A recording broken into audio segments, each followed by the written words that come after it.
discernimento acaba colocando essas coisas na cabeça, né, irmãos?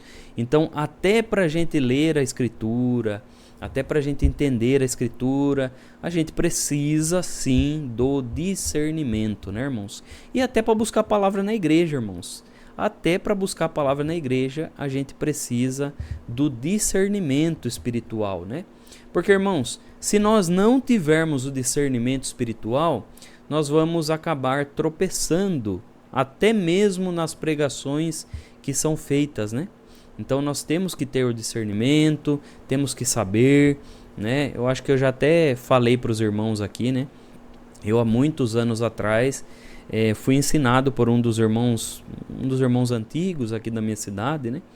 E aí ele falava assim, irmão, a palavra de Deus ela é uma espada, né? E toda espada você tem que pegar ela pelo cabo, porque se você pegar pela ponta, você vai acabar se cortando.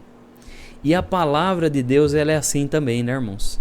Se a gente pegar a palavra de qualquer jeito, a gente acaba se cortando, né? Vamos supor que alguém está buscando uma palavra para uma viagem, né? Ou uma palavra para se mudar de cidade. E aí, irmãos, aí vamos supor que a palavra começou com um assunto sobre emprego. Começa o assunto sobre emprego. E fala de emprego, de emprego, de emprego. E aí a pessoa quer pegar a palavra de qualquer jeito, ela não pega a espada pelo cabo. Ela vai e pega pela ponta, né? Porque ela acha que também serve para o problema dela aquilo, né? E aí acaba que a palavra, o assunto da palavra era emprego. Aí ela busca para uma mudança de cidade e acaba depois dando tudo errado. E aí depois ela culpa a palavra, né? Culpa, porque isso, porque aquilo. Mas temos que ver também, né? O que a palavra estava querendo falar, né? Por isso que é importante, irmãos, nós estarmos nos cultos e não pegarmos o culto pela metade, né? Eu sei que muitas vezes até, né, tem um motivo justo para isso, né? Mas é importante, né? É importante a gente pegar desde o começo, desde a leitura e começar a ver como o Senhor desenvolve a pregação da palavra, né? Então, isso que é o discernimento, né, irmãos? Porque não adianta. E também tem aquela coisa, né, irmãos? Às vezes um casal de namorados vai lá na igreja e eles querem que Deus fale A. E aí Deus fala B. Mas ele tenta torcer a palavra. Não, mas você viu que no finalzinho foi falado isso. Mas não, irmãos. A gente tem que pegar a essência da palavra. É a essência completa da pregação. Então, irmãos, isso é discernimento. Se nós não tivermos discernimento, irmãos, vamos nos cortar com a palavra. E todo corte sangra. E aí começa um sangramento espiritual. E nesse sangramento espiritual a gente vai perdendo as forças, irmãos. Vai perdendo as forças porque a gente acha que pegamos palavra errada e tudo mais. Mas, irmãos, falta discernimento da nossa parte. E também, né, tem outra questão também, né? Isso acontecia na igreja lá da época dos apóstolos, né? O apóstolo João, ele vai falar lá em João. Abra aí, irmãos, vamos, antes da gente começar lá em Gênesis, o Senhor traz à frente esses conselhos, né? Então abra aí na primeira epístola de João, lá no finalzinho, perto de Apocalipse, né? Primeira epístola de João, lá no capítulo 4, né? Vamos lá ver o que o apóstolo João fala. Lá perto de Apocalipse, né? Passa Pedro, 1 Pedro, 2 Pedro, né? Aí vão ver lá 1 João capítulo 4, né? Então, veja o que a Bíblia vai falar. Olha, já acontecia lá na época dos apóstolos, né? Olha o que a Bíblia fala assim. Amados, não creiais a todo espírito, mas provai se os espíritos são de Deus, porque já muitos falsos profetas se têm levantado no mundo. Então, irmãos, se o apóstolo João falou essa frase aqui, é porque lá no passado já tinha gente pregando coisas que não era de Deus, né? E aí acontece também, irmãos, que nós também não podemos ser inocentes na fé, né? Quando nós nos batizamos, quando a gente começa a carreira cristã, isso com certeza já aconteceu com vários irmãos, né? Quando a gente começa na igreja, pra gente tudo é lindo e tudo é maravilhoso, né? A gente acha que nada tá de errado. Imagine que tem alguém que vai pregar errado, que tem alguém que vai falar errado. A gente acha que isso não existe, né? Pra gente tudo é flor, né? Tudo é festa. E realmente é uma infância, né? É uma infância, assim como uma criança, que tudo pra ela é festa, ela não vê maldade em nada e tudo mais.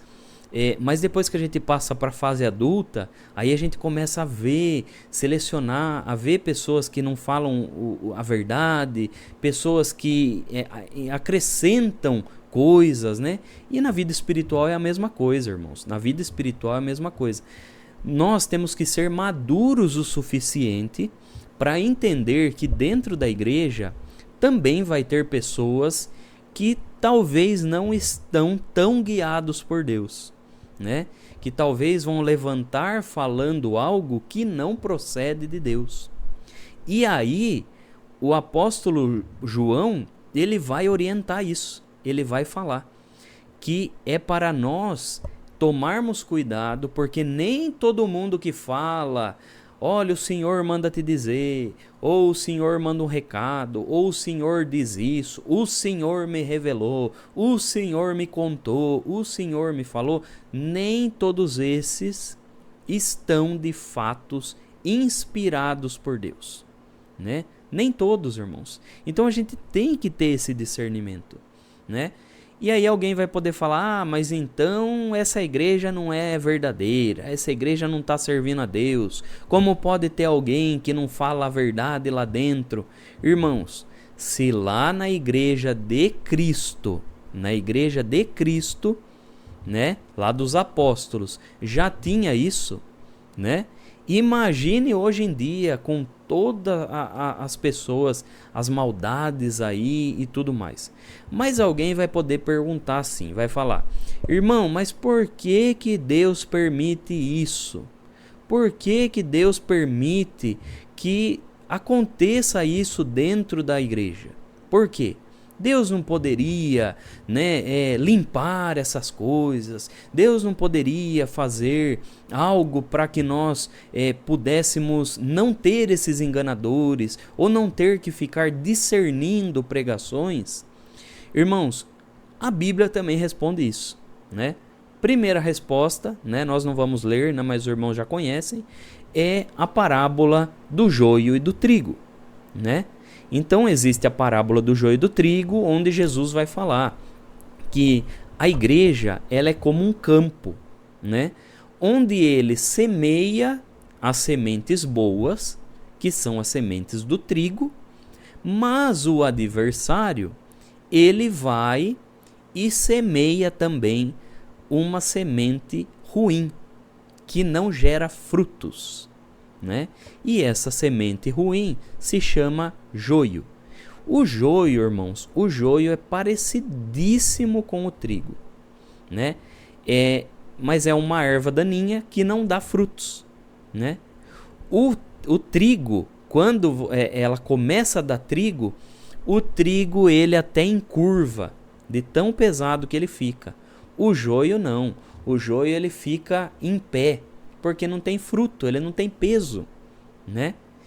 E aí é interessante essa parábola, que Jesus ele vai falar que a igreja dele é isso, é esse campo. E a gente vê muito, né, irmão? Então por isso que o trigo verdadeiro, ele produz fruto. E o fruto do trigo, né, do cristão verdadeiro, ele deixa o cristão tão humilde que ele até se encurva diante de Deus. Ele tem medo de falar qualquer coisa em nome de Deus, porque ele tem respeito, ele tem reverência, ele se curva diante de Deus, ele tem humildade, porque os frutos dele também evidenciam essa humildade. Assim como o trigo se encurva também. Não é porque eu tenho fruto, que eu tenho qualidades, que eu tenho dons, que eu tenho que andar empinado, né? Mas o joio, que é o cristão falso, né? Que é o cristão só de aparência, que se a gente olhar na aparência, todo mundo parece crente, mas não é, né? O crente verdadeiro, ele tem, além da aparência, ele tem dentro dele fruto de cristão, fruto de servo de Deus. Agora, o joio, ele só vai ter aparência. E dentro dele é vazio. E vive empinado. Vive empinado porque ele é vazio. Ele não tem peso de Deus dentro dele.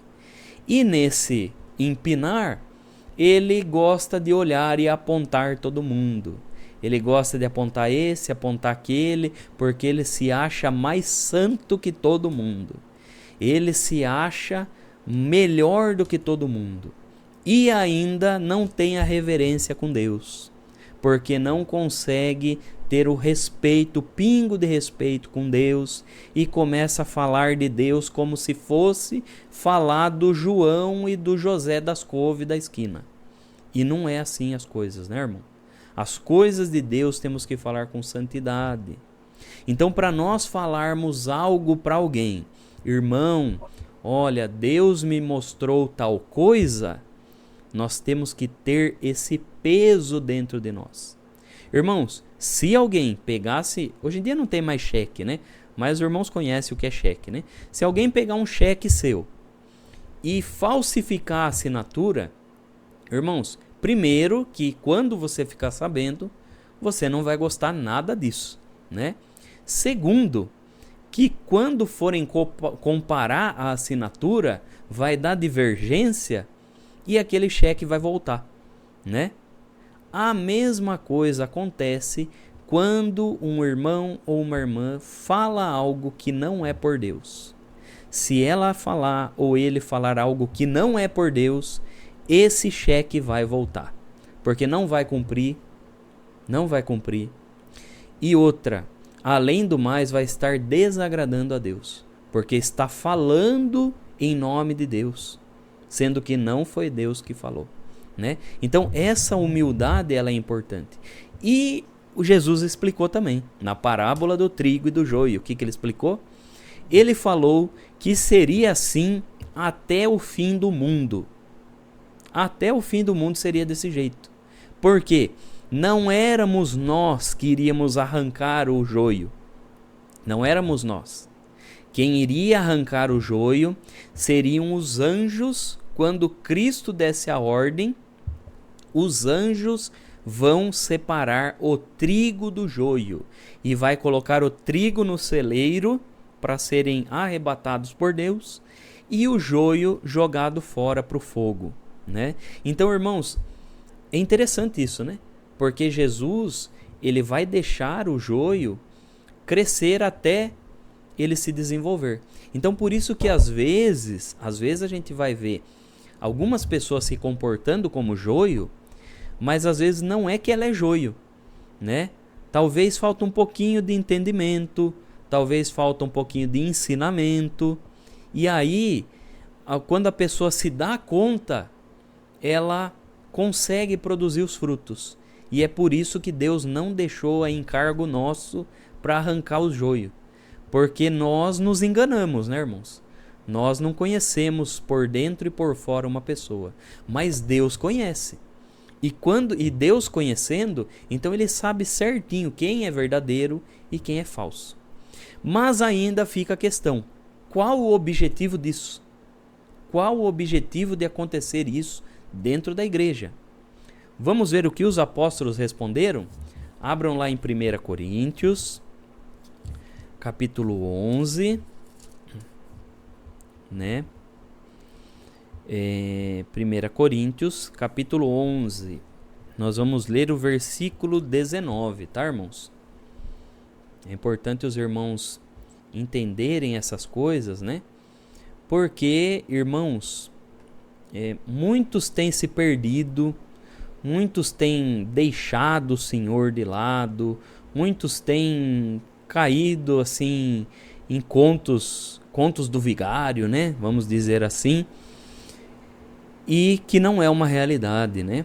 Que não é. O corpo de Cristo é muito mais do que isso que mostram pra gente, né? Então a igreja ela é muito mais do que isso. Então 1 Coríntios 11, no versículo 19. Então veja, esse assunto que nós estamos conversando hoje já era discutido lá com os apóstolos, né? Então já estava tendo confusão, já estava tendo pessoas fazendo coisa errada e tudo mais, falando por Deus, fazendo isso, fazendo aquilo. E veja o que Paulo fala, né? E até importa que haja entre vós heresias, para que os que são sinceros se manifestem entre vós, né? Então, heresias são ensinamentos falsos, né? São ensinamentos falsos, pregações falsas, profecias falsas. Isso é heresias, né? Tudo aquilo que é contrário ao verdadeiro são heresias, né? E Paulo fala que até importa que haja isso entre nós, porque os sinceros vão se manifestar, né? Irmãos, nós só conseguimos identificar uma moeda falsa quando a gente conhece a moeda verdadeira, né? Se a gente não conhecer a moeda verdadeira, pra gente qualquer moeda vai ser verdadeira, e não é. Quando a gente conhece bem certinho a moeda real, a moeda que ela tem a patente, que ela é verdadeira mesmo, quando a gente pega uma moeda ou uma nota falsa, a gente já sabe que é falsa, né? Então, e Deus permite isso para que nós nos tornemos maduros o suficiente. Então, a maturidade dentro da igreja, irmãos, ela é igual crescer, né?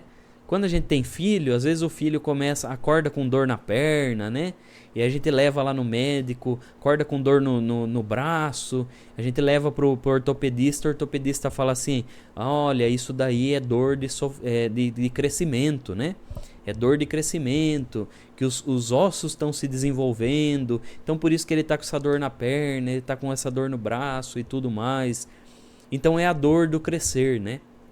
Irmãos, crescer espiritualmente às vezes dói também, né? Quantos de nós aqui que estão reunidos conosco já teve decepções dentro da igreja, né? Já teve decepções com algum irmão, decepções com alguém do ministério, decepções com uma pregação, decepções com uma profecia. E aí, irmãos, isso daí faz parte do nosso crescimento. Porque quando nós crescemos na fé e nos tornamos maduros, aí, irmãos, nós estamos experimentando a estatura de Cristo, a estatura do varão perfeito. Irmãos, eu sei que é difícil, né? Eu já conheci muitas histórias, eu já passei por histórias assim, que realmente é muito chato a gente passar isso dentro da igreja, mas, irmãos, isso nos torna pessoas mais sábias, né? E muitas vezes o testemunho meu, o testemunho da irmã e do irmão serve para alertar outros, né? Então, tudo Deus faz com um propósito. Então, isso nós temos que ter a fé e a crença, que Deus faz tudo com um propósito, né? Então, se o irmão está passando por isso, né? Não sei porque Deus já deu isso daí de falar, né? Mas hoje eu fiquei a tarde inteira pensando nisso.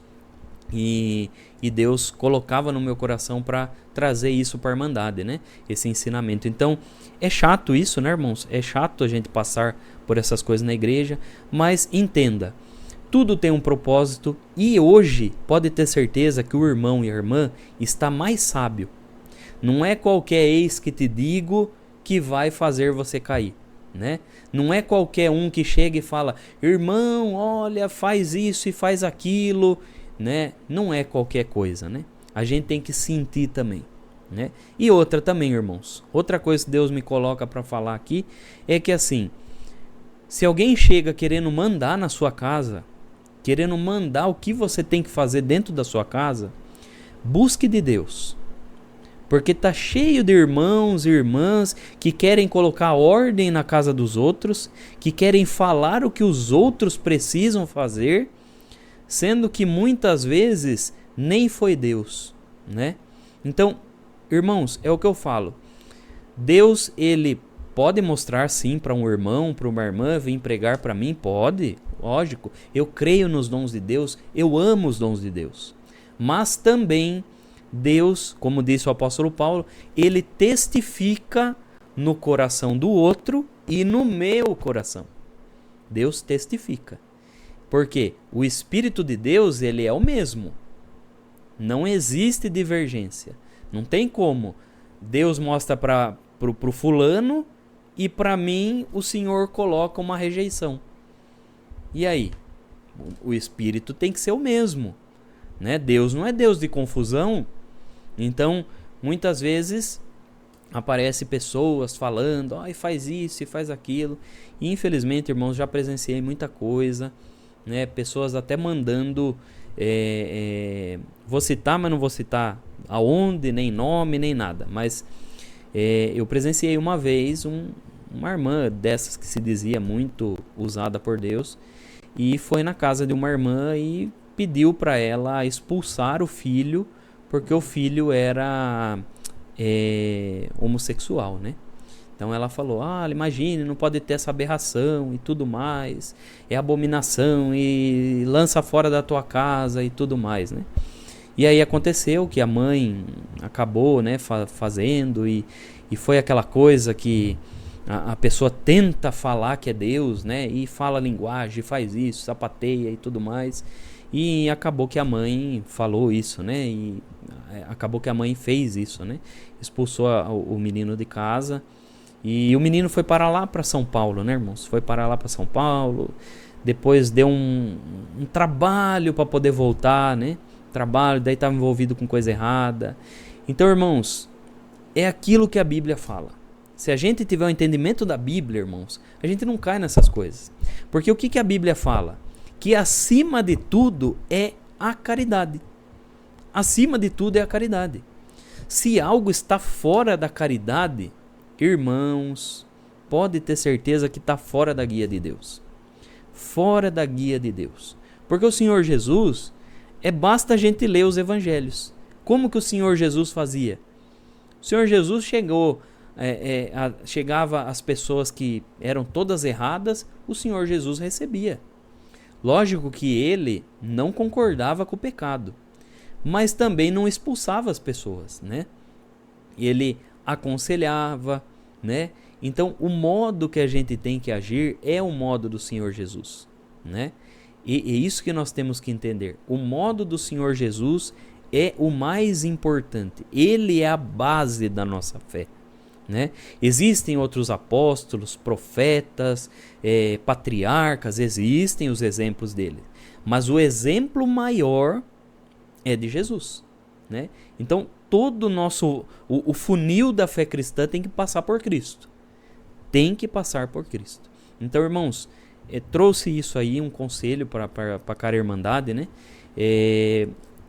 Por certo tem algum propósito, né? A gente não sabe os corações que estão atingindo esses conselhos, mas, irmãos, vamos ficar firmes, né? Ficar firmes, e o trigo sempre vai prevalecer, né?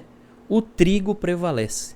O joio, infelizmente, não tem sustentação, né, irmãos? Então não tem base, né? Não tem atributos divinos, né?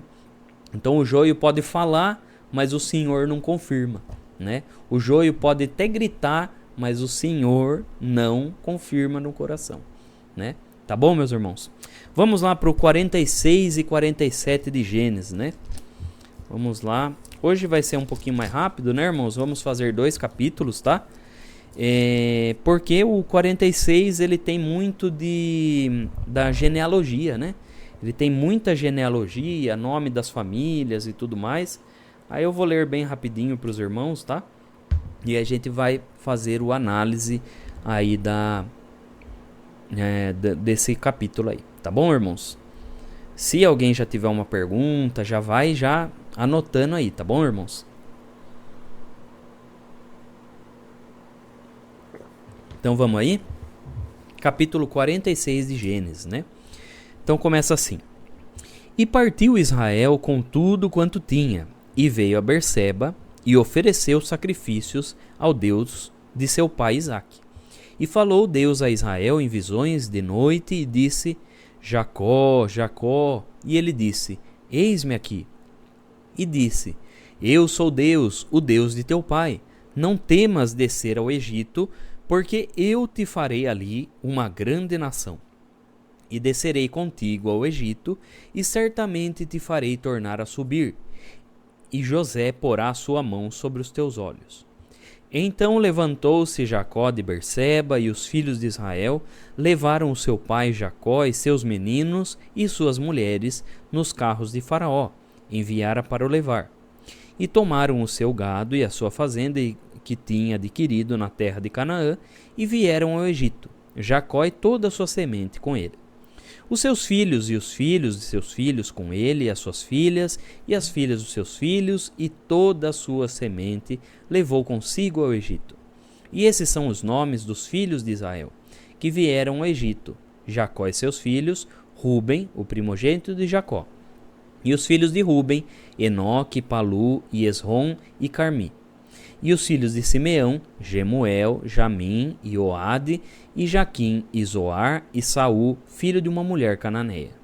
E os filhos de Levi, Gerson, Coate e Merari. E os filhos de Judá, e Onã, e Selá, e Pérez, e Zerá. E Onã, porém, morreram na terra de Canaã. E os filhos de Pérez foram Esrom e Amu. E os filhos de Isacar, Tola, e Pua, e Jó, e Sinrom. E os filhos de Zebulon, Sered, e Elon, e Jaleel.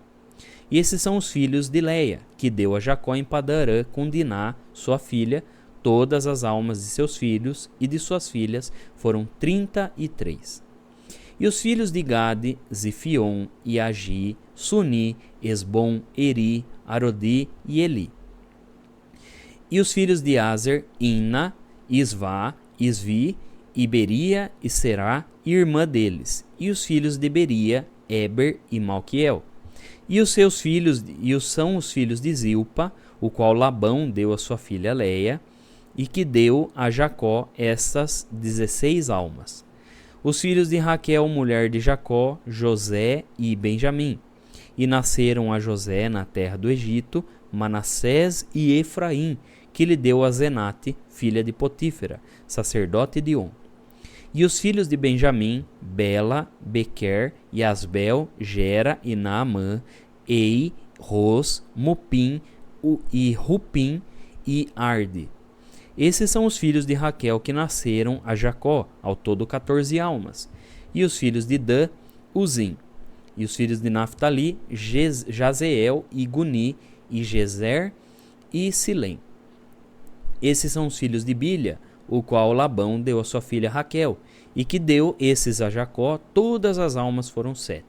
Todas as almas que vieram com Jacó ao Egito, que saíram da sua coxa, foram as mulheres dos filhos de Jacó. Todas foram 66 almas. E os filhos de José, que lhe nasceram no Egito, eram 2 almas. Todas as almas da casa de Jacó, que vieram ao Egito, foram 70.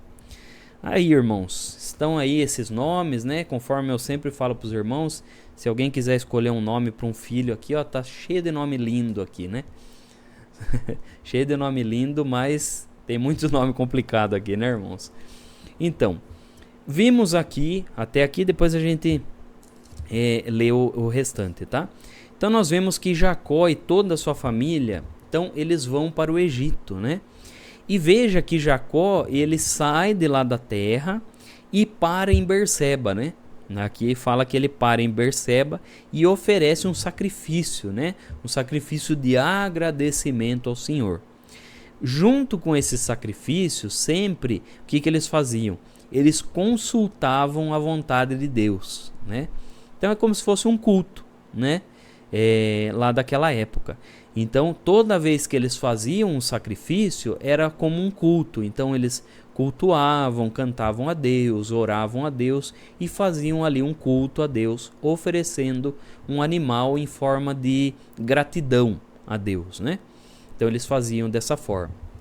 E aí, irmãos, veja que Deus, no momento em que ele estava lá no culto, né? Deus falou em visão, né? Com Israel, né? Com Jacó, né? Então Deus chamou Jacó, Jacó, e ele prontamente respondeu: eis-me aqui, Senhor, né? E aí o Senhor vai falando para ele que é para ele ir sim. Talvez Jacó estivesse com medo de ir, né?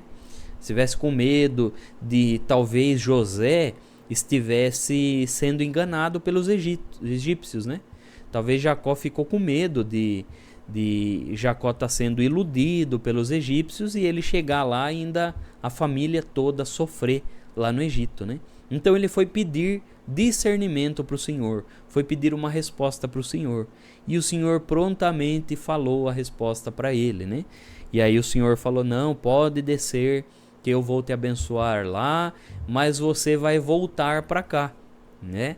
Vocês vão ficar um tempo lá, mas depois vocês vão voltar, porque é essa terra que eu prometi para vocês, né? Então o Senhor faz essa provisão, né? E era temporário que ele ia passar lá, né? Era temporário. E o Senhor dá essa promessa. E é importante, irmãos, porque o capítulo 46 e o capítulo 47 é primordial. A gente tem que entender esses capítulos para poder a gente entrar em Êxodo. Porque se a gente não aprender esses capítulos aqui, não fixar na nossa mente, vai chegar em Êxodo, a gente vai fazer um monte de pergunta, né? E as respostas estão tudo no 46 e no 47, né? Por quê? O povo de Israel, né, que são os descendentes de Jacó, que se tornou Israel depois, eles tinham essa promessa.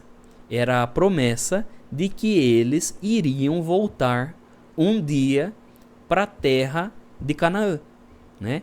E é essa palavra que Deus falou com Jacó, que todos os israelitas, os hebreus, tinham no seu coração. Então por isso que eles ainda tinham essa profecia de que eles iriam voltar um dia, né? Então é esse capítulo aqui que é a profecia que Deus falou com Jacó, né? E pensa, irmãos, tinha que ter muita fé mesmo. Tinha que ter fé de que realmente Jacó era um servo de Deus e de que realmente Deus tinha falado com Jacó, né? Porque se não tivessem essa fé, eles poderiam lá no meio do Egito chegar e falar assim: meu Deus do céu, mas nós vamos morrer aqui. Até parece que vai se cumprir isso daí. Até parece que Deus falou com Jacó. Deus não falou coisa nenhuma, né? Mas, irmãos, demorou? Demorou para cumprir. Demorou, eles ficaram, se eu não me engano, salvo erro, 400 anos no Egito. Então, com certeza, morreu uma geração, nasceu outra, e morreu de novo, e nasceu outra. Então, foram várias gerações até se cumprir o que Deus tinha falado, né? Então, muitos podem até falar: mas por que Deus demorou tanto? Deus tem os seus caminhos, né, irmãos? A mesma forma, a volta de Cristo. A volta de Cristo não é tantas gerações que já passaram, né? E muitos vêm e falam para nós: como você ainda espera? Espera ainda Jesus voltar? Como você espera ainda acabar tudo isso aqui? Não vai acabar coisa nenhuma. Você acha que lá para eles, os hebreus, também muitos não falavam isso? Pare de ficar esperando isso aí. Até parece que aquele velho lá tava bem da consciência. Até parece que Deus falou com ele. Falou nada. Você fica esperando isso aí. Nós vamos morrer aqui no Egito, né? Muitos provavelmente falavam isso, né? Mas um dia a profecia se cumpriu, né? Da mesma forma nós, né? Hoje esperamos a volta do Senhor. Um dia vai se cumprir, né? Talvez não na minha geração, talvez não na geração da irmã, do irmão, mas nós sabemos que um dia vai se cumprir, né? Porque a palavra de Deus, ela não volta sem resultado, né? Nós cremos nisso. E aí, irmãos, nós vemos que todos eles foram, abraçou aquela palavra da parte de Deus e foi para o Egito. E aí a gente vê aí o nome de todo mundo que foi para o Egito, né? Então, ao todo foram 70 pessoas que foram para o Egito, tá? Eram 70 pessoas. Irmãos, eu tenho uma imagem aqui que eu vou mostrar para os irmãos, né? Deixa eu colocar aqui, peraí. Que vai mostrar para os irmãos mais ou menos, porque não temos muita coisa arqueologicamente falando, né? Na parte arqueológica, a gente não tem muita prova de que os hebreus passaram lá no Egito, né? Mas nós temos dentro dos templos, né?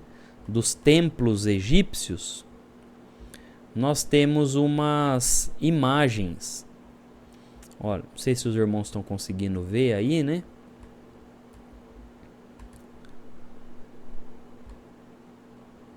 Deixa eu ver se os irmãos estão conseguindo ver. Aí. Então veja aí, irmãos, essa imagem. Essa imagem, ela é uma imagem que está num templo, né, dos egípcios. E essa imagem, ela mostra pessoas que não eram egípcias, né? Então veja aqui o uso da barba, né? Veja assim que, olha, todos esses aqui, ó, usando barba, né? O modo de se vestir, né? O modo que eles estavam levando, que era nos burrinhos, né? O modo de vestimenta das mulheres, né? Cabelo comprido, né? Veja aqui as mulheres retratadas de cabelo comprido, né? A forma que eles estavam organizados, né? Sempre aqui juntos, com as sandalinhas, olha aqui, tá vendo? Todos esses detalhes aí são detalhes importantes, né? Que mostram que essas pessoas pintadas aqui não são egípcias, né? Então é uma pintura que mostram pessoas que eram semitas. Semitas. Mas, irmão, o que é essa palavra semita, né? Então a palavra semita, ela vem de descendente de Sem, né? Lembra o filho de Noé?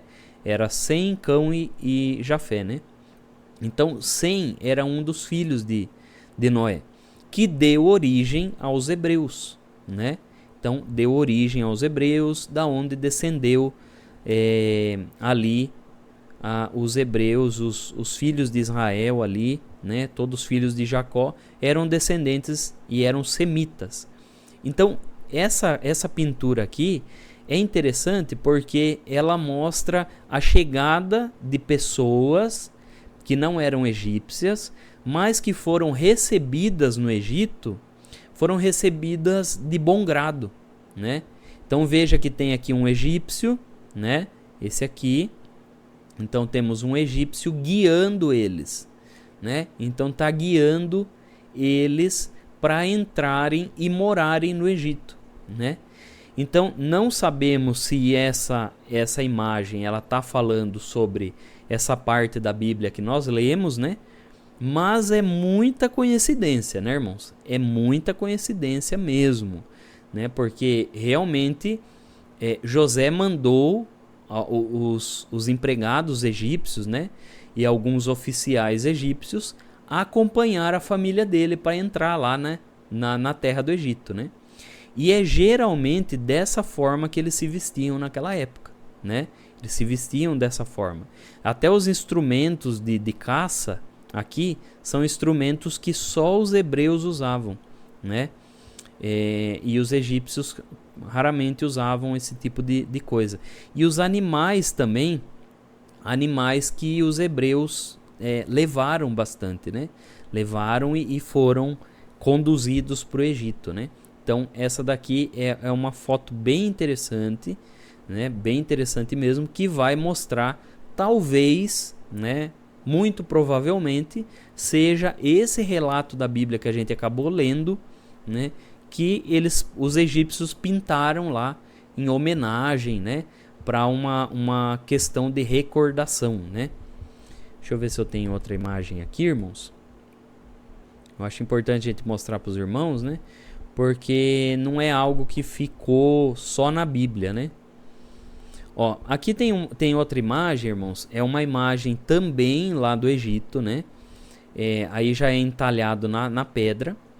Mas os historiadores e arqueólogos, eles falam que essa imagem aí é uma pessoa, um governador lá do Egito, que recebeu tanto riqueza, né? Daí vai mostrar aqui várias coisas, colares, né? Muita coisa que ele recebeu, porque ele salvou o Egito da fome, né?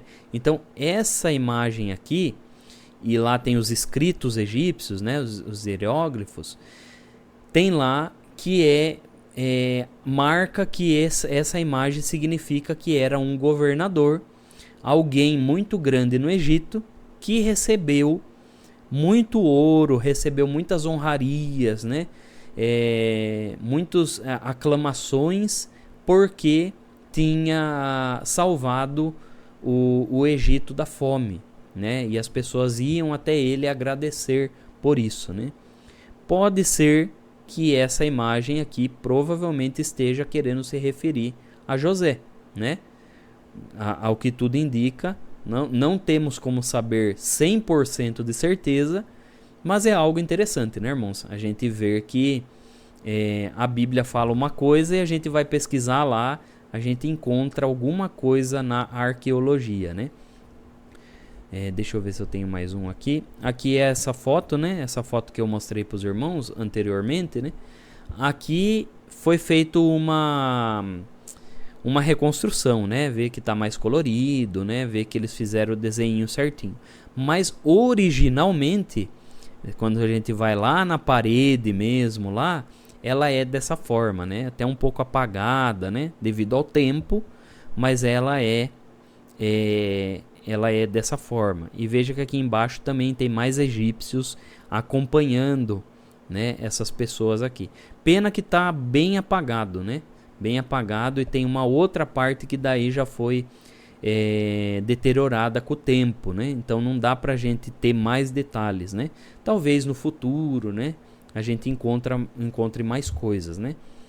Deixa eu ver se eu tenho mais. Aqui é um mapa. Aqui também. Aqui, irmãos, é outra imagem. Deixa eu aumentar aqui para os irmãos. Aqui é outra imagem. É uma imagem um tanto estranha, né? A gente vê, mas era a arte da época, né? Que mostram pessoas, né? De todas as nações, de todos os territórios. Então, o que essa imagem ela está querendo afirmar, né? Então, são pessoas, veja características diferentes, né? De cada um, olha. Esse aqui, veja esse com uma barba e um cabelo maior, né? As características diferentes. Esse aqui com outro estilo de cabelo, olha. Vê aqui outro também, parece outra nacionalidade, né? Então, o que esse desenho aqui quer mostrar? Lá no Egito, isso daí, né, tem a legenda lá, que são pessoas de todos os lugares vindo até o Egito para comprar mantimento. E aí a gente vê aqui um oficial aqui, né, que está atendendo essas pessoas que vão comprar mantimento. E você vê que as pessoas aqui estão implorando, né? E os escritos egípcios estão falando que as nações estavam com fome e iam até o Egito implorar por alimento, né? É muita coincidência, né, irmãos? A gente vê que a Bíblia fala a mesma coisa desse fato, fala da mesma forma que as pessoas iam até lá e o Egito conseguiu vender mantimentos para todas essas pessoas dessas regiões, né? Então, achei interessante mostrar para os irmãos, né, que a história e a arqueologia também prova os relatos da Bíblia, tá? Então, vamos voltar aqui. Vamos continuar. Acho que ficou claro, né, para os irmãos. Deu Deu para os irmãos verem aí. Vamos continuar do versículo 28, irmãos, para a gente poder depois ler o 47, tá? O encontro de José com o seu pai. E Jacó enviou Judá diante da sua face a José para o encaminhar a Gósen, e chegaram à terra de Gósen. Então José aprontou o seu carro e subiu ao encontro de Israel, seu pai, a Gósen. E mostrando-se-lhe, lançou-se ao seu pescoço e chorou sobre o seu pescoço longo tempo. E Israel disse a José: Morra eu agora, pois já tenho visto teu rosto que ainda vives. Depois disse José a seus irmãos e à casa de seu pai: Eu subirei e anunciarei a Faraó, e lhe direi: Meus irmãos e a casa de meu pai que estavam na terra de Canaã vieram a mim. E os varões são pastores de ovelhas, porque são homens de gado, e trouxeram consigo as suas ovelhas, e as suas vacas e tudo o que têm. Quando, pois, acontecer que Faraó vos chamar e disser: Qual é o vosso negócio? Então direis: Teus servos foram homens de gado, desde a nossa mocidade até agora, tanto nós como os nossos pais, para que habiteis na terra de Gósen, porque todo pastor de ovelhas é abominação para os egípcios. Então, aqui está o encontro, né? Enfim, o encontro de José com seu pai, né? Quanto que José esperou abraçar o seu pai, quanto que ele esperou, né, irmãos? E aí José encontra o seu pai todo feliz da vida e chora. Imagina a emoção que foi, né? Os dois se reencontrarem novamente, a ponto de Jacó falar: não, agora eu já posso morrer, agora eu já te reencontrei. E com certeza abraçava e beijava, né? Todo aquele reencontro lá com o seu filho, né? E é interessante que José não estava fazendo nada escondido de Faraó, né? Tudo que ele estava fazendo estava dentro da legalidade. Ele vai e fala para os seus irmãos: olha, eu vou dar um conselho para vocês, que eu vou chegar lá para o Faraó e vou falar, viu? Olha, minha família veio aqui, minha família está com gado, eles são pastores, tá? E aí ele vai conceder a terra de Gósen para vocês, tá bom? E a terra de Gósen, ela é boa. Mas e aí vai ser bom porque por meio dessa estratégia ele vai conceder essas terras para vocês. Por quê? Porque existe um costume aqui no Egito que os egípcios não gostam de pastor de ovelha. Eles não gostam. Eles são uma elite, porque os egípcios eram uma elite, né, irmãos? Os egípcios eram ricos, os egípcios construíam pirâmides enormes, faziam um monte de coisa moderna, os cálculos egípcios, tudo, o estudo no Egito era muito bem incentivado, né? Então eles não queriam saber da ralé da sociedade, né? Eles achavam que, imagine, eu vou me relacionar com pastores que não sabem nem ler, nem escrever, que fede a ovelha, fede gado e tudo mais. E os egípcios todos lindos, maravilhosos, né? Com suas barbas rapadas, com seus cabelos rapados, né? Com todo aquele perfume, aqueles óleos egípcios e tudo mais, né? Não queriam se relacionar com pastores, né? E eles tinham esse preconceito. E aí foi uma estratégia que José usou para que eles ficassem no lugar mais fértil da terra, né? A terra do Egito, eu vou até mostrar no mapa aqui para os irmãos se localizarem, né? Deixa eu colocar aqui, irmãos. Aí os irmãos vão conseguir se localizar no mapa, né? Deixa eu achar aqui, irmãos. Aqui. Deixa eu aumentar aqui. Então, vamos ver aqui, ó. Veja aqui que os irmãos... Tá aqui a terra de Gósen, né? Ó, toda essa aqui era uma terra de Gósen. Veja que essa terra aqui, irmãos, que eu estou circulando, ela ficava perto de várias afluentes do rio, né? Ó, veja, toda essa parte aqui, ó, que tem esses desenhinhos aqui, é água, né? Tudo aqui, ó, Então tudo água. Veja que toda essa parte aqui é deserta, né? Ó, deserto, deserto, deserto. Olha aqui, deserto, né? Toda essa parte aqui é tudo deserto. Veja que a parte mais verdinha aqui é a parte de Gósen, né? Então essa parte aqui que José queria separar para sua família. E por que é importante isso? Porque, irmãos, eles estavam acostumados com a terra lá de Berseba, né? Eles foram para Berseba, depois foram lá mais para frente, né? Veja que era uma terra mais verde também, né? Que tinha lá o seu afluente, né? Tinha lá a água também, né? Foram ali para a região do Negueb, né? Veja aqui, ó, a região do Negueb. Então é perto de rios também, ó. Veja que passava rio aqui, né? Aqui fala mar Morto, né? Mas existiam umas outras afluentes aqui também, né? Veja aqui o Rio Jordão, né? Então eles estavam acostumados com uma terra mais próspera, né?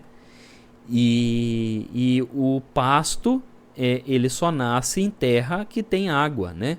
Então eles precisavam disso. Então veja, irmãos, que essa estratégia que José usou foi muito boa, né? Foi muito boa para sua família. Então a sua família conseguiu a melhor terra do Egito. A melhor terra do Egito. E talvez se não acontecesse isso, os hebreus teriam morrido, né? Teriam morrido porque eles não iriam conseguir viver numa terra estranha, né? Com todo o preconceito, eles não iriam conseguir sobreviver e crescer como população, tá bom? Vamos para o 47 então, irmãos? A gente vai ler rapidinho aí o 47, e aí as perguntas que os irmãos forem tendo, os irmãos já vão formulando aí para poder mandar, né? 47. José anuncia a Faraó a chegada de seu pai. Então veio José e anunciou a Faraó e disse: Meu pai e meus irmãos e as suas ovelhas, as suas vacas, com tudo que tem, chegaram da terra de Canaã, e eis que estão na terra de Gósen. E tomou uma parte de seus irmãos, a saber 5 varões, e os pôs diante de Faraó. Então disse Faraó a seus irmãos: Qual é o vosso negócio? E eles disseram a Faraó: Teus servos são pastores de ovelhas, tanto nós como nossos pais.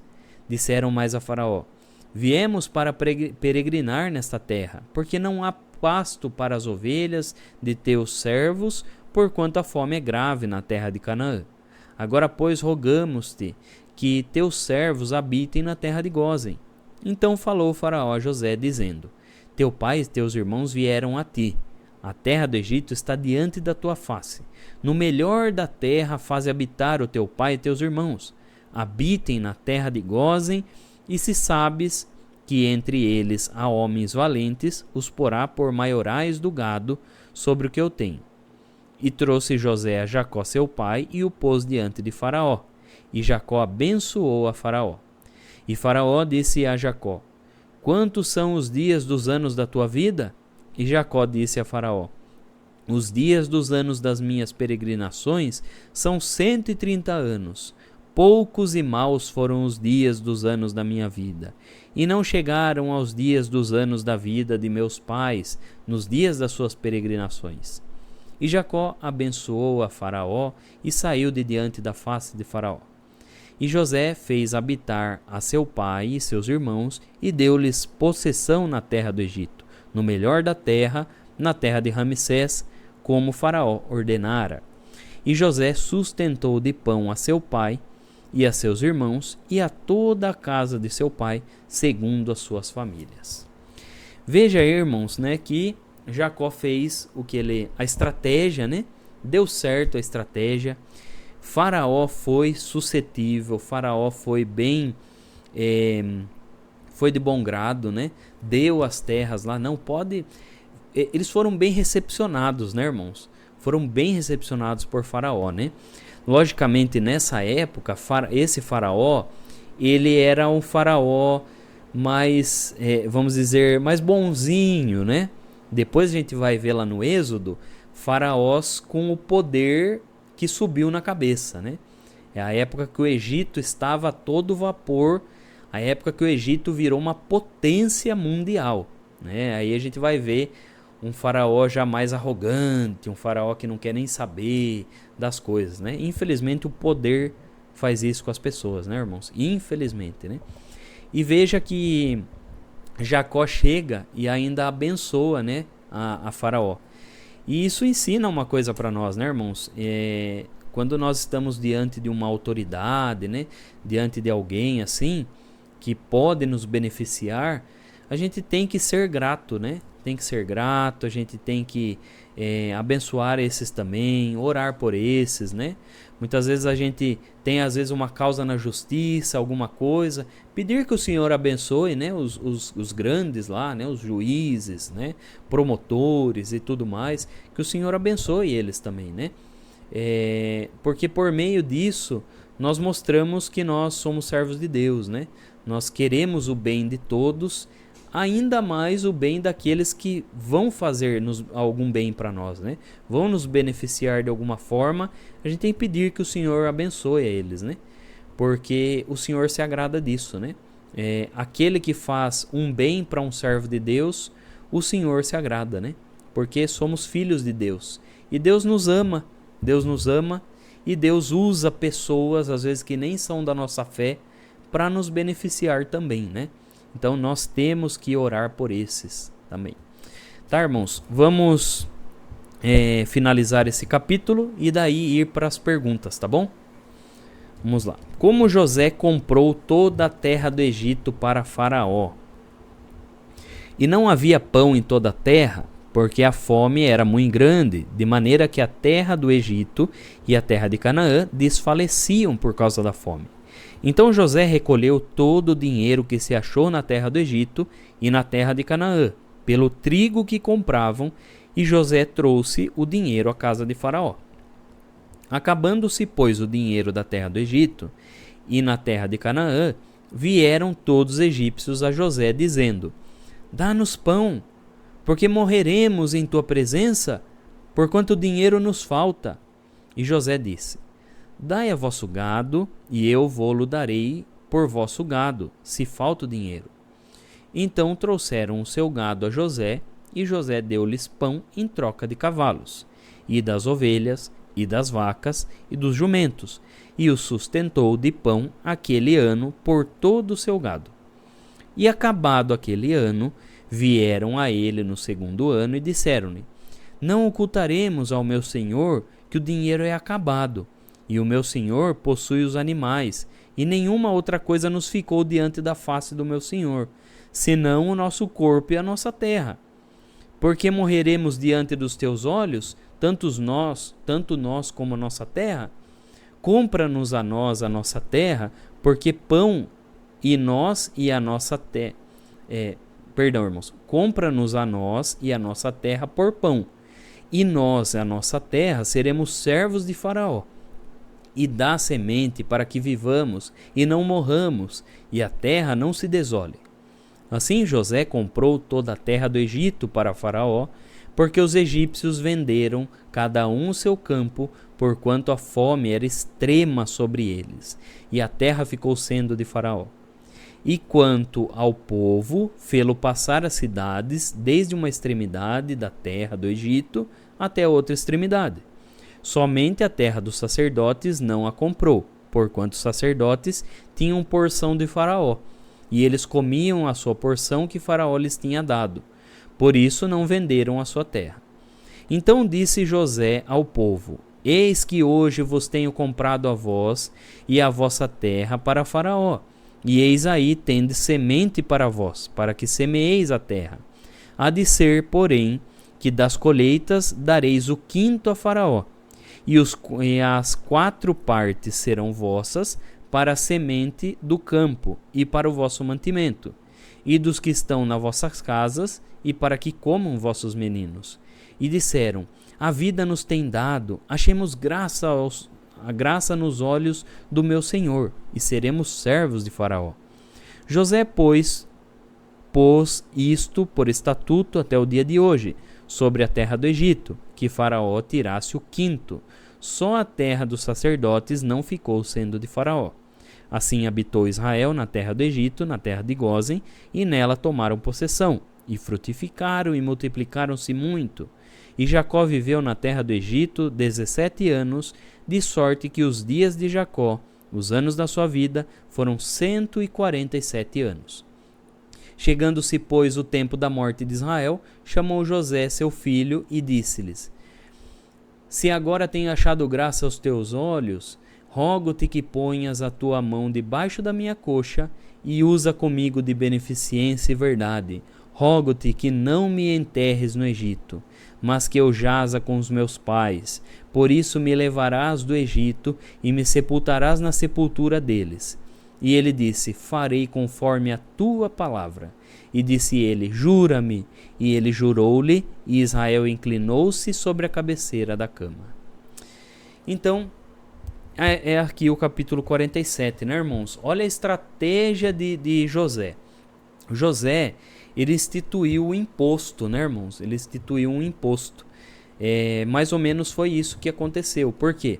A terra estava passando por uma seca, como nós vimos, e aí as pessoas não tinham mais dinheiro, né? Porque não dava para produzir. Aí começaram, não, a gente não pode morrer de fome. Então o que vai acontecer? Vamos vender os nossos animais. Venderam os animais, compraram comida. Aí acabou os animais, não tinham mais nada. Vamos vender as nossas terras. Venderam as terras e José comprando tudo. E tudo ficou sendo do faraó.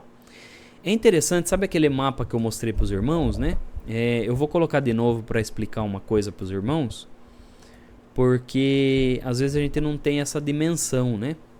Então, veja aqui, irmãos, eu vou colocar, por exemplo, o Egito naquela época, ele não era unificado, né? Então ele não era um país unificado.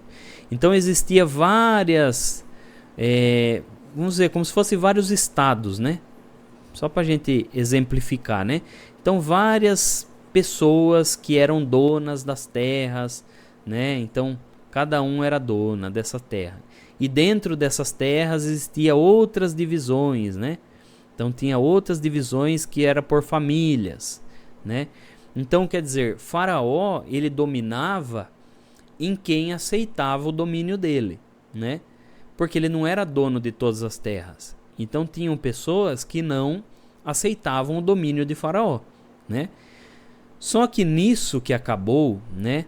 E José, o Faraó governava essa região aqui, mais ou menos, a região do Rio Nilo, né?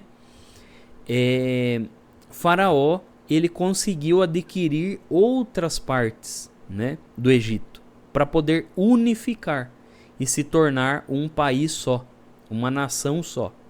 E quando José fez isso, então todo o Egito se tornou ali domínio do faraó. Então o faraó começou a governar todo o Egito, certo? Todo o Egito começou a se tornar lá de faraó.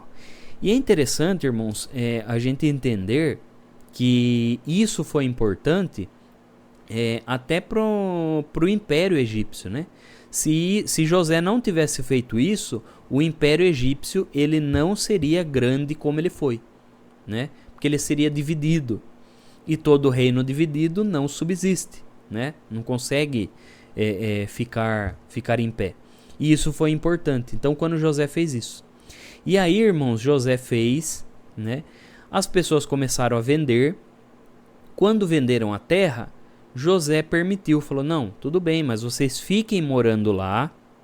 Eu vou dar semente para vocês, tá bom? Então, vou dar semente, vocês vão plantar lá, fazer plantações.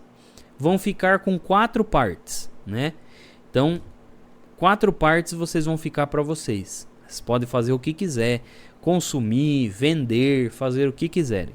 Mas uma parte, né? Uma parte vocês vão dar para o faraó, né? Era o imposto da época, né?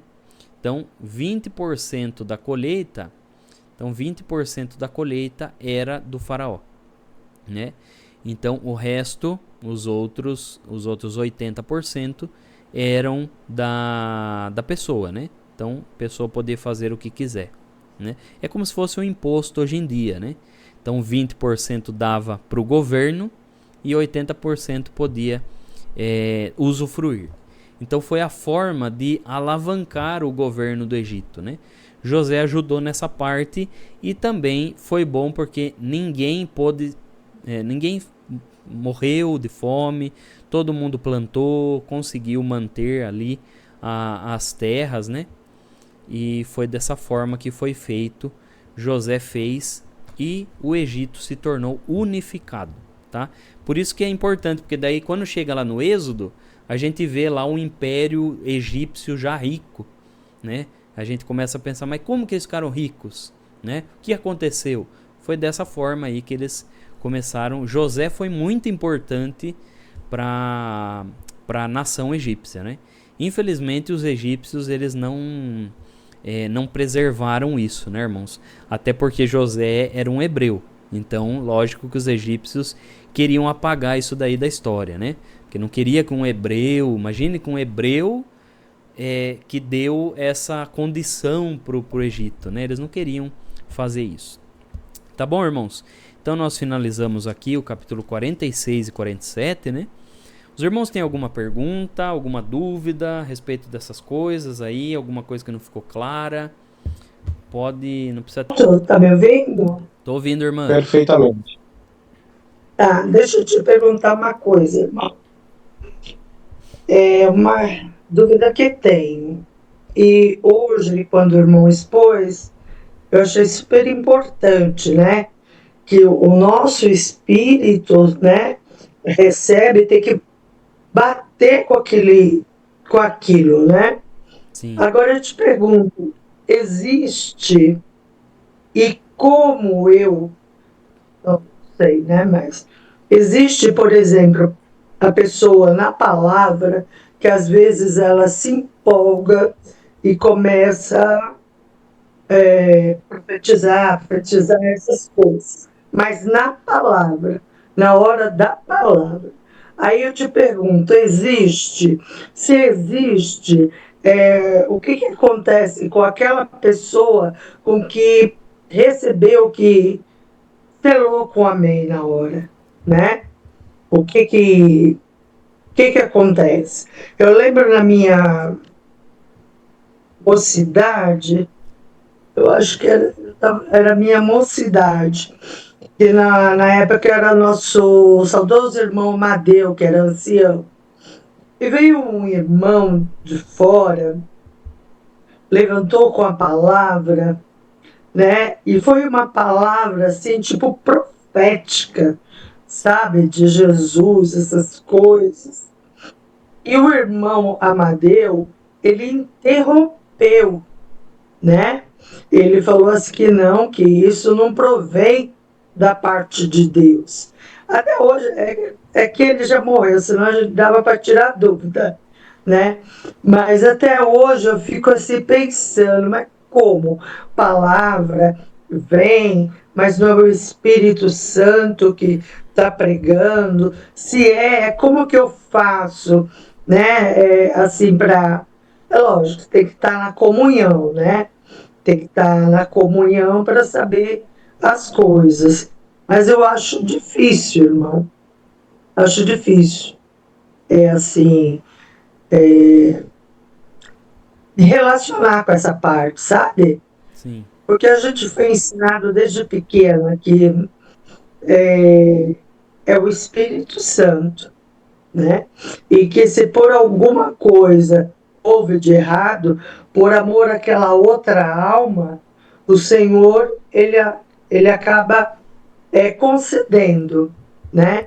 Então, uma dúvida que eu tenho, e hoje o irmão falando, foi muito importante, porque o Espírito que está pregando, eu sinto, é o mesmo, né? Achei linda essa parte. Sim. Né? Uma coisa assim, parece que abriu um pouco o meu entendimento. Mas é isso, irmão. Deus abençoe. Amém. Então, irmã, a Bíblia, ela vai falar certas coisas. Eu acho muito interessante porque quando a gente entende, né, a Escritura, a gente começa a ver que algumas frases, algumas coisas que a gente talvez tenha na nossa mente, talvez não tenha tanto sentido, né? Por exemplo, eu não sei se a irmã já ouviu falar, alguns falam assim, fulano começou na carne e terminou no espírito, né? Não sei se a irmã já ouviu esse ditado, né? Esse ditado aí, ele é um ditado que não é bíblico, né? Uma pessoa que ela começa na carne, ela vai terminar na carne, né? Agora, o contrário é verdade. O contrário, uma pessoa ela pode começar no espírito e terminar na carne. Isso é verdade e é bíblico. Quer ver, ó? Abra aí em Gálatas, capítulo 3, no versículo 3. Gálatas. Então vai passar Romanos, Coríntios, né? Aí vai ver aí Gálatas, né? Depois de 2 Coríntios, capítulo 3, versículo 3, né?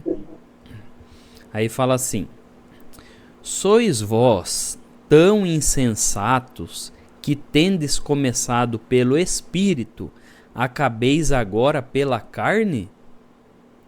Ou seja, a Bíblia fala que alguém sim pode começar pelo Espírito de Deus, se empolgar e acabar na carne.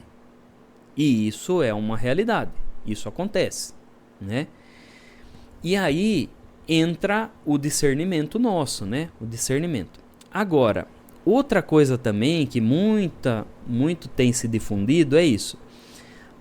Se alguém pregar algo errado para a pessoa, Deus vai conceber por amor àquela alma, né? Isso muito se foi propagado no nosso meio, né? Mas isso não é bíblico, né? Isso não é bíblico. Porque o Senhor, ele só concede aquilo que é aquilo que ele falou. Aquilo que ele não falou, Deus não tem compromisso com aquilo. Até depois eu aconselho, é que o capítulo, né, pra gente ler, o capítulo de Jeremias, capítulo 23. Se a irmã quiser anotar aí, daí a irmã anota e depois lê o capítulo inteiro. A irmã vai ver como que lá no passado, né, já existia essas coisas, né? Então no capítulo 23, tem bastante coisa que o Senhor fala, né? E aí o Senhor fala, tem uma parte lá que o Senhor fala assim que ele está com a ira, ele está irado, porque as pessoas falavam no nome dele e ainda as pessoas acreditavam e depois ia cobrar de Deus, né? Ia cobrar de Deus como se Deus tivesse obrigação de cumprir aquilo que o falso profeta falou, né? E aí a irmã fez outro questionamento, né? Se numa palavra, numa pregação, lá em cima do púlpito, se isso pode acontecer. Irmã, não é para acontecer, né? O irmão que sobe no púlpito, ele teria que ter o discernimento básico para poder passar algo para a irmandade, né? Para poder realmente falar algo que é de Deus, né? Mas a gente sabe que nem tudo é 100%, né? Nem tudo é 100%. Então, lá no passado, na Bíblia, já era comum isso. Então, outro mito que a gente deve quebrar é achar assim: olha, se saiu da tribuna, eu não posso nem questionar, né? Existia isso no nosso meio, né? E é algo que não é bíblico. Infelizmente, é algo que não é bíblico. Inclusive, nos tópicos recentes, né? Principalmente nos tópicos de 2015 para cá, é muito incentivado a irmandade a ter discernimento, até com a palavra do púlpito. E é coisa que talvez os antigos, né, não tinha tanta instrução sobre isso, né? Mas por quê? Alguém vai falar, mas os antigos, mas irmã, se você vai comparar os antigos lá do passado, o jeito que eles pregavam, o jeito que eles levavam as coisas de Deus, era com muito mais seriedade, né? Eu convivi com um irmão ancião muito antigo aqui de Sorocaba, e ele, irmã, ele falava assim: você pensa que o culto começa na hora que toca a meia hora? Não. O culto começa lá em casa. Eu passo o dia todo pedindo a Deus, orando a Deus. Ele falou: tem dia que o Senhor pede até para eu ir em jejum no culto. Então veja a seriedade que os antigos levavam as coisas de Deus, né? Não levavam as coisas assim na prática, né? Ah, vai lá, atende o culto, prega uma benção e pronto, acabou. Não era assim, né? Era uma coisa bem espiritual, bem espiritual. E quem é mais antigo, né, na congregação, vai se lembrar que antigamente, parece que até você entrar na igreja, você já sentia aquela santidade, né? Hoje em dia você entra na igreja, parece um mercado de peixe, todo mundo conversando, todo mundo, entendeu? Então se perdeu muito da sacralidade do culto. Então, por isso que é interessante que de 2015 para cá, os próprios irmãos do ministério vão falar para a Irmandade: olha, não acredite sem o discernimento. Tem que ter o discernimento. Creia, tenha fé, mas tenha o discernimento. Então, e o apóstolo Paulo incentiva isso. Quer ver, irmã? Abra aí em 1 Coríntios, no capítulo 14. Então, 1 Coríntios, capítulo 14. E depois eu vou... É que semana que vem não vai ter encontro bíblico, tá? Eu tenho um compromisso e daí só na outra semana, tá, irmãos? Mas daí eu vou trazer algumas cartas, algumas circulares que tem, né? Pra exemplificar pros irmãos que isso que eu tô falando não tô criando na minha cabeça, tá, irmãos? Que foi sim, já lido tópicos de ensinamento, circular, né? 1 Coríntios capítulo 14, versículos 29 até o 33, né?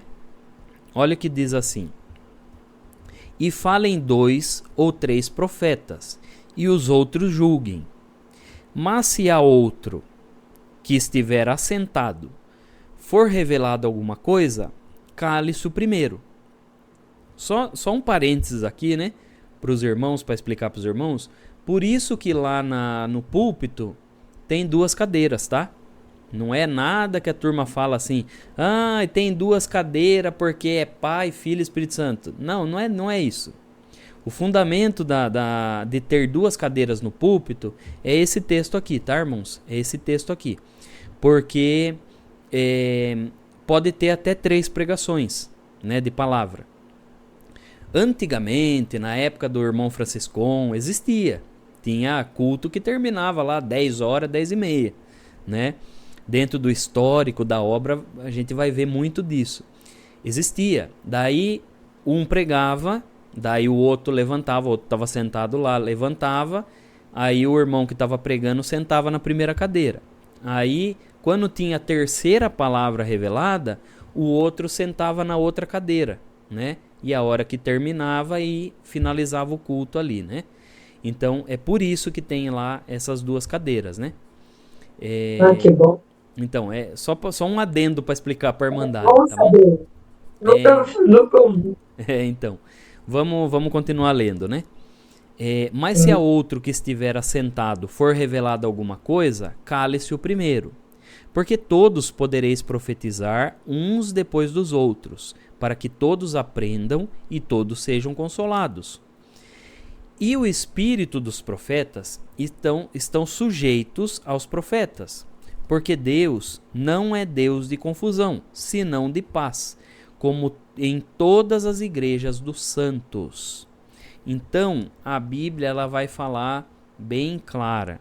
Ela vai falar que 2 ou 3 podem pregar uma palavra num culto, né? Isso nós estamos falando de um culto, né? Lógico que uma oração é diferente, né? Mas um culto. 2 ou 3 podem pregar. E a Bíblia vai incentivar o quê? E os outros que estão ouvindo faz o quê? julguem. Então essa história, e a palavra você não pode julgar. Saiu do púlpito, você não pode julgar. Não, a Bíblia manda julgar a palavra. Ela manda julgar a palavra, ela manda, não o pregador, sabe, você julgar o pregador. Tá tudo errado, esse homem, não sei o quê. Não, mas julgar o que saiu da boca dele. Discernir, né? E a palavra julgar aqui, ela significa isso, você discernir se é de Deus ou não, né? E a gente tem que ter esse discernimento, porque não é todo eis que te digo ou todo barulho que é de Deus, né? Então a gente tem que ter esse discernimento. E a Bíblia vai falar que Deus não é Deus de confusão, senão de paz, né? Então eu não sei se já aconteceu com a irmã, sabe, coisas que não trazem aquela coisa de Deus, né? Você vê que tá parece que fica uma pulga atrás da orelha, você fala assim, mas parece que não tá muito certo isso, né? Parece que não tá muito, parece que a pessoa só tá trazendo glória para ela, né? Sabe quando o negócio parece que não vai, sabe, fica patinando, e aí fica querendo barulho, vai aí, dá glória, começa, e não é. As coisas de Deus não é Deus de confusão. Deus não é Deus de confusão, Deus é Deus de paz. Então tudo que é por Deus ocorre por uma perfeita paz. Não dá confusão, não é uma coisa fora da doutrina, não é. Deus é um só. Se Deus revela os ensinamentos, se Deus quer colocar as coisas dentro daquela organização ali, a gente não tem que achar que tudo, porque ele falou que era Deus. Não, a gente tem que ter o discernimento. Então, o Espírito de Deus, ele é um só. E ele age em todo mundo na igreja, né? E até eu lembro um ancião muito antigo aqui na minha região, ele falava assim, o Espírito de Deus visitando a igreja é como se fosse uma onda. Então você vê quando a igreja é visitada por Deus, que todo mundo sobe igual uma onda, glória a Deus, aleluia, depois desce. Daí depois de novo, glória a Deus, aleluia, depois desce. Você vê Deus visitando a igreja inteira. Aí quando você vê um ou outro lá, que parece um fora da curva e fica e glorificando, chamando atenção para si, porque infelizmente é isso que acontece, chama atenção para si mesmo, fica glória, glória, glória, e falando mais do que todos, alguma coisa não está certo ali, né? Ou ele está querendo se achar muito, ou ele é novo de crente, né? Aí a gente tem que ter mais paciência também, né? Mas não é o usual da igreja, né? A igreja, ela é um corpo só, né? É um corpo só, tudo ajustadinho ali, né? Então a Bíblia ela incentiva a gente a ter discernimento. E um homem de Deus, ele pode sim, às vezes ele pregar algo por Deus e depois ele está fora da guia. Lembra do apóstolo Pedro? Quando o apóstolo Pedro vai e fala para o Senhor, né? O Senhor fala assim, quem que vocês dizem que eu sou? Aí o apóstolo Pedro na hora fala assim, tu és o Cristo, filho do Deus vivo. E aí Jesus fala assim, Pedro, não foi carne e sangue que te revelou isso, foi o meu Pai que está no céu. Ou seja, Pedro falou uma coisa ali guiado pelo Pai. Mas ao mesmo tempo, Jesus vai conversando com ele, e aí Jesus fala assim, não, agora eu vou morrer, eu vou ter que ser morto, entregue para os anciãos do povo.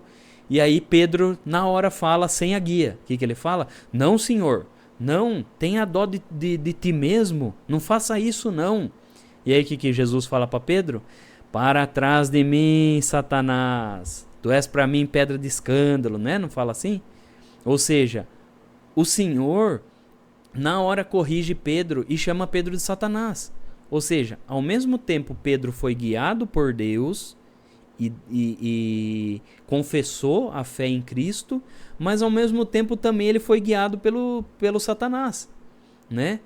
Então se nós não tomarmos cuidado e não tivermos a guia de Deus, o inimigo também pode tomar, às vezes, a boca de alguém, ainda que a pessoa seja guiada por Deus, mas se ela perder a guia de Deus, infelizmente vai por outros caminhos. Lembra de Arão? Arão foi um exemplo, né?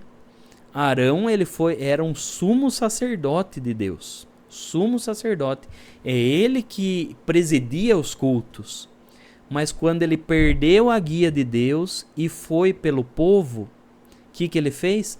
Construiu até um bezerro para a turma adorar, né? Lembra desse relato? Então, irmã, a gente tem que tomar cuidado, porque um servo de Deus, se ele é guiado pelo povo, se ele quer que o povo, eu quero ver o povo ferver, eu quero ver o povo da glória, se ele quiser agradar o povo, ele vai perder a guia. Igual Arão. Arão quis agradar o povo. E o que ele fez? Um bezerro de ouro, e o povo adorou o bezerro de ouro. Então o servo de Deus, verdadeiro servo de Deus, ele tem que tomar cuidado, porque se ele quiser agradar o povo vai idolatrar ele. O povo começa a idolatrar ele, idolatra a manifestação do dom nele, né? Então é por isso que o ministério muitas vezes dá muitos conselhos, sabe? Fica em cima, né? Mas o ministério não gosta do dom. Não é que não gosta do dom, é porque a gente tem que evitar essas coisas, né? Tem que ter esse discernimento, infelizmente, né? Então é essa parte aí, né? Não sei se ficou claro para a irmã, mas essa é a resposta.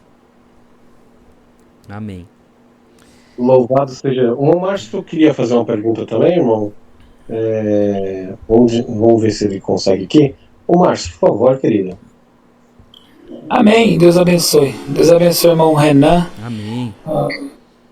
Maravilhoso aí, o encontro bíblico aí de hoje. Pena que o irmão semana que vem não vai poder estar com nós pelos compromissos, mas nós vamos estar orando a Deus. Amém. E o irmão, duas perguntas, irmão, rapidinho.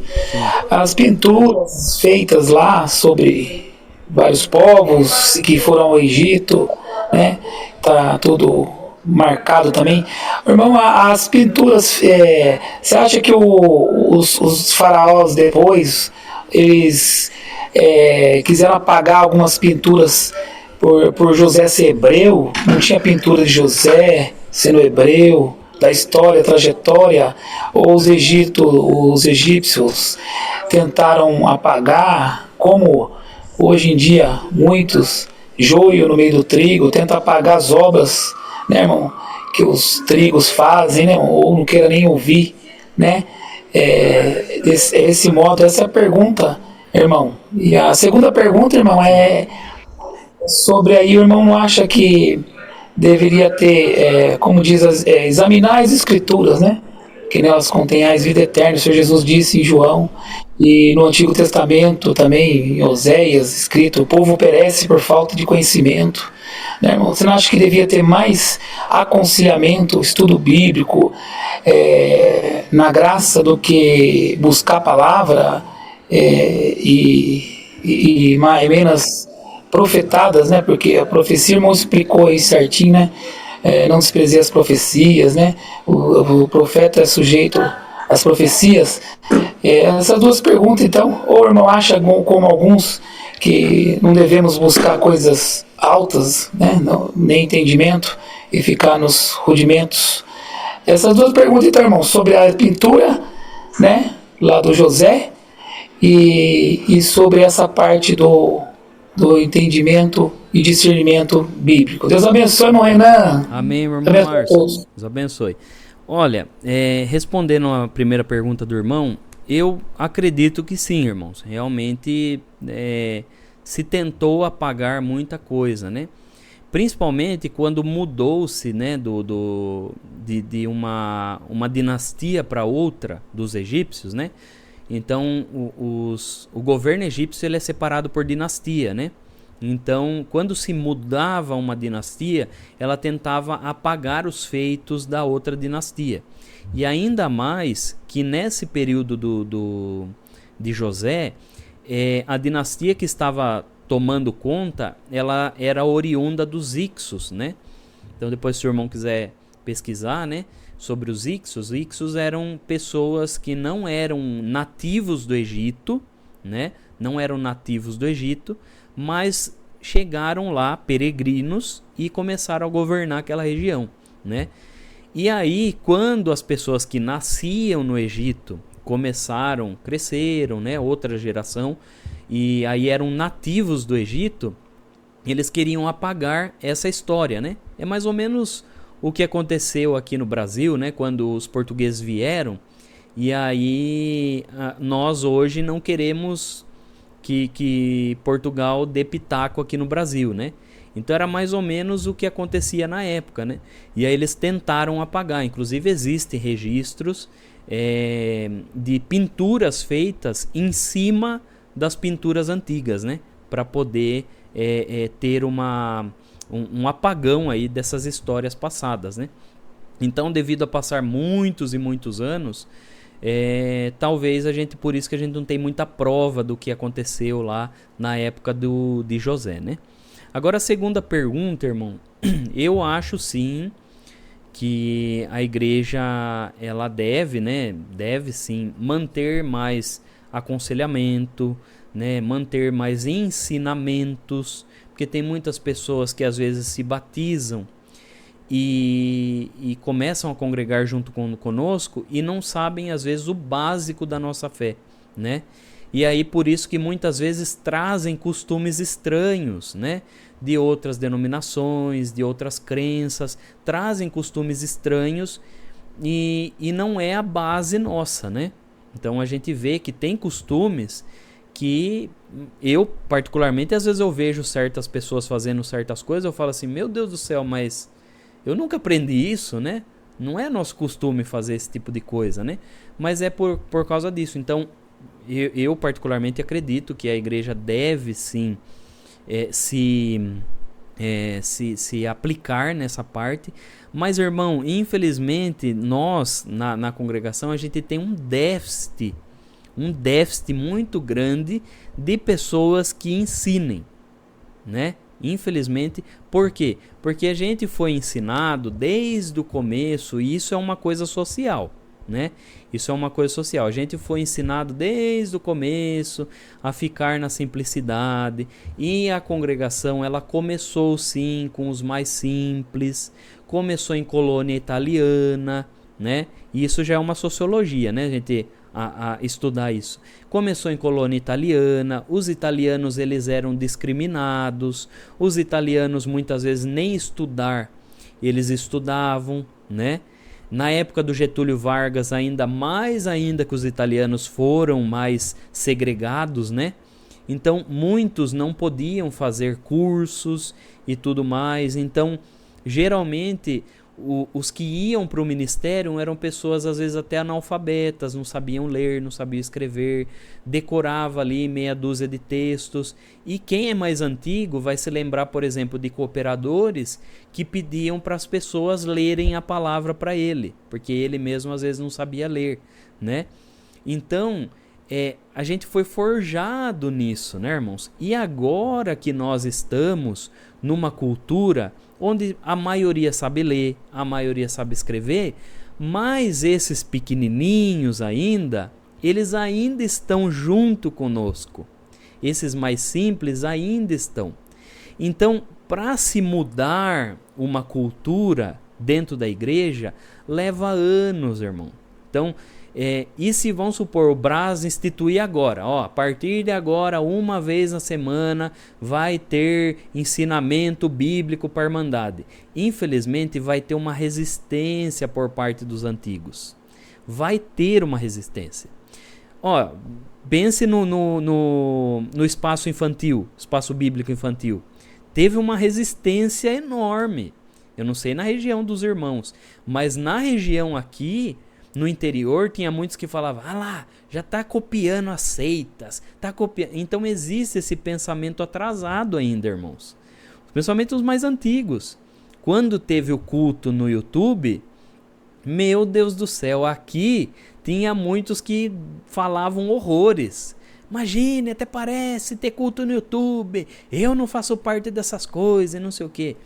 Mas então, para se mudar o rumo, se mudar um pensamento, é muito difícil, irmãos. Eu imagino assim, a igreja é como se fosse a congregação é muito grande, né? Eu entendo a congregação como se fosse um transatlântico, sabe? Não tem como você dar um cavalo de pau num transatlântico, virar com tudo. Ele vai descambar, né? Então, para se mudar um pensamento de uma geração toda, é passo de formiguinha, infelizmente, né? Então, veja, os irmãos já têm uma abertura, por exemplo, já está sendo vendido no espaço bíblico, no fundo bíblico, né? Dicionário bíblico, coisa que antigamente não se fazia, né? Já está sendo vendido uma Bíblia que tem concordância, mapas e tem um dicionário dentro da Bíblia, né? Já é um avanço, né, irmãos? Já é um avanço. O dicionário bíblico que é vendido é muito bom, tem um conteúdo teológico perfeito, é muito bom. Se os irmãos puderem adquirir, é muito bom mesmo. Então, veja, irmãos, e assim, querendo ou não, a congregação, por muitos anos, ela se dedicou somente à música. Ela se dedicou somente à música. Inclusive, a congregação ela é uma das que tem uma parte musical impecável.